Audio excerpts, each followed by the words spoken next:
सभी को जैसे कि पता है कि कल के मैच में जो है खेसारी लाल का गाना जो बहुत ही ज़्यादा वायरल हुआ, उस गाने को स्टेडियम में बजाया गया। उस गाने पे जो है विराट कोहली ठुमके तक भी लगाए और बहुत ही इंजॉय लिए। और गाइस मैं बता दूं कि जैसे कि आप सभी को पता है कि बिहार में जो अपने गानों का अश्लीलता बोला जाता है, उसी गाने को अब स्टेडियम में आईपीएल में बजाया जा रहा है और उसके थ्रू मनोरंजन कराया जा रहा है। और इस चीज़ को पब्लिक बहुत ही ज़्यादा इंजॉय कर रही है और मनोरंजन भी कर रही है। तो मैं आप सभी को बता दूं कि आज के टाइम में भोजपुरी इंडस्ट्री का जो गाना है वो अब टॉप लेवल पे भी चलने लगा है।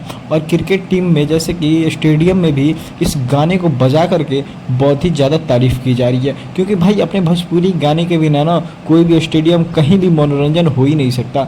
जितना मनोरंजन दिया जाता है अपने गानों में, अपने बिहार के गानों पे, उतना ज़्यादा किसी भी गाने में मनोरंजन नहीं होता है। इसीलिए स्टेडियम में भोजपुरी गाने को बजाया जा रहा है। बाकी